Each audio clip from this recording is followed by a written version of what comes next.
Shalom Bapak Ibu Saudara sekalian yang dikasih Tuhan, selamat pagi. Saudara, mari saya ingin ajak kita pagi ini untuk kembali datang kepada Tuhan dengan kita membaca merenungkan firman-Nya. Izinkan firman Tuhan itu yang membentuk hidup kita, sehingga hidup kita boleh didapati Tuhan sebagai hidup yang berkenan. Sekali lagi, bukan karena kekuatan kita, hikmat kita, kepandaian kita, melainkan kita mau mengizinkan Allah Roh Kudus yang bekerja untuk memperbaharui kita, menguduskan hidup kita demi kemuliaan Tuhan. Mari kita berdoa sebelum kita membaca merenungkan firman-Nya. Tuhan, sejenak kami hendak membaca firman-Mu. Berbicaralah Tuhan, bentuk hati kami, tolonglah kami untuk memiliki kehidupan yang sungguh berkenan di hati Tuhan. Mampukan kami Tuhan. Kami serahkan waktu ini di dalam nama Tuhan Yesus kami berdoa. Amin. Saudara sekalian kasih Tuhan, saya ingin mengajak kita untuk memperhatikan satu bagian firman Tuhan yang terambil dari Bilangan pasal 16 ayat 46 sampai dengan ayat 48. Kita membacanya, demikian firman Tuhan.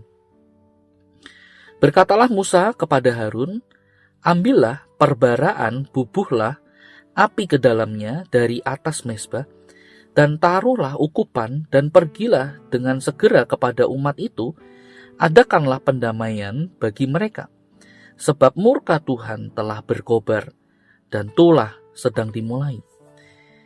Maka Harun mengambil perbaraan seperti yang dikatakan Musa, dan berlarilah ia ke tengah-tengah jemaah itu, dan tampaklah tulah telah mulai di antara bangsa itu, lalu dibubuhnyalah ukupan, dan diadakannyalah pendamaian bagi bangsa itu. Ketika ia berdiri di antara orang-orang mati dan orang-orang hidup, berhentilah tulah itu. Sampai di sini kita membaca firman Tuhan. Saudara, dalam dunia yang serba cepat, namun penuh krisis, kita sering lupa betapa seriusnya dosa kepada Tuhan itu. Kita terbiasa melihatnya sebagai, itu kelemahan kecil, kesalahan yang wajar, yang nanti bisa diperbaiki lah. Sesuatu yang bisa diselesaikan seiring waktu berjalan. Namun saudara, perhatikan, Alkitab tidak pernah berbicara tentang dosa dengan nada yang ringan. Dosa selalu membawa konsekuensi, bukan hanya secara pribadi, tetapi secara komunal. Ketika dosa dibiarkan, ia merusak relasi, ia menularkan kehancuran, dan yang terutama, ia mendatangkan murka dari Allah yang kudus. Nah, saudara, Bilangan pasal 16 membawa kita ke dalam salah satu momen paling genting di dalam sejarah perjalanan umat Israel. Ketika pemberontakan manusia berhadapan langsung dengan kekudusan Allah. Saudara, setelah pemberontakan Korah dan pengikutnya, murka Tuhan menyala terhadap umat Israel. Tulah mulai merebak dengan cepat di tengah perkemahan. Kematian tidak bisa dihentikan oleh usaha manusia atau penyesalan yang datang terlambat. Umat perjanjian itu diambang kehancuran total. Di titik krisis ini, Musa memerintahkan Harun untuk mengambil pedupaan, lalu menaruh ukupan di atasnya, dan segera masuk ke tengah-tengah umat untuk mengadakan pendamaian. Dan saudara, perhatikan, teks ini mencapai klimaksnya ketika Harun berdiri di antara orang-orang mati dan orang-orang hidup. Saudara, perhatikan ayat 48, dan tulah itu berhenti. Saudara, gambaran ini sangat kuat. Harun sang imam besar secara harfiah berdiri di atas antara hidup dan maut.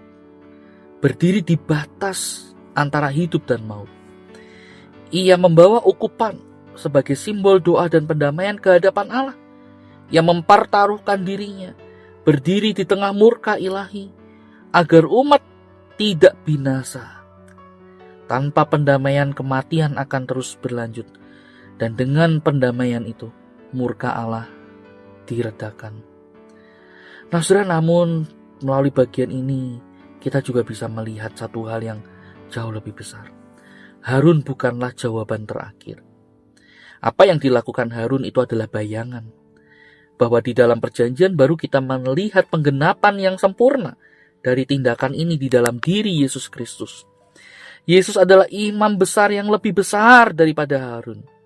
Ia tidak hanya membawa ukupan, ia sendiri adalah ukupan itu. Ia menyerahkan dirinya sendiri. Ia tidak hanya berdiri di antara yang hidup dan yang mati. Ia masuk sepenuhnya di dalam kematian. Di kayu salib Yesus menanggung murka Allah yang seharusnya menimpa kita. Ia menjadi pendamai antara Allah yang kudus dengan manusia yang berdosa. Bukan karena dosa dianggap remeh, tapi justru karena dosa begitu serius, sehingga hanya dengan pengorbanan anak Allah yang dapat menghentikan tulah maut itu. Surah salib menyatakan dua kebenaran sekaligus. Allah membenci dosa, namun di sisi yang lain Allah mengasihi orang yang berdosa dengan radikal. Di dalam Kristus, murka dan kasih bertemu. Nah, saudara, renungan ini menantang kita kembali untuk melihat dosa dengan keseriusan yang Alkitab ajarkan. Dosa bukan sekedar kebiasaan buruk. Ia membawa kematian. Kita tidak pernah bisa berdiri di hadapan Allah dengan kekuatan atau kebenaran diri kita. Namun, renungan ini juga membawa penghiburan besar. Bagaimana engkau dan saya, kita tidak dibiarkan tanpa pengantara. Kita memiliki Yesus, imam besar yang hidup, yang terus menjadi pembela kita di hadapan Bapa. Ketika kita jatuh, pengharapan kita bukan pada janji akan menjadi lebih baik, melainkan pada karya Kristus yang sudah sempurna. Dan sebagai umat yang telah diperdamaikan, kita dipanggil untuk hidup di dalam kerendahan hati, pertobatan dan syukur. Menyadari bahwa setiap hari kita hidup bukan karena kebaikan kita, tetapi karena Kristus yang telah berdiri di antara kita dan maut. Kiranya Tuhan menolong hidup kita. Mari kita berdoa. Tuhan, terima kasih untuk karya-Mu yang sungguh besar bagi kami. Engkaulah penebus kami.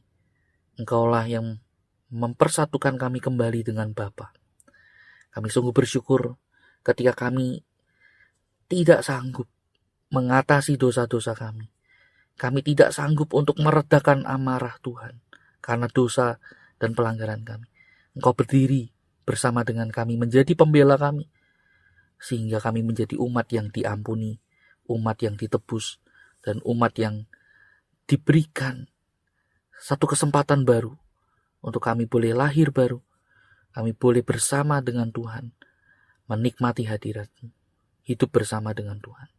Kami sungguh bersyukur hidup kami ada di dalam tangan-Mu, dan kami mau serahkan itu, kiranya Tuhan menolong, kiranya Tuhan memimpin langkah hidup kami.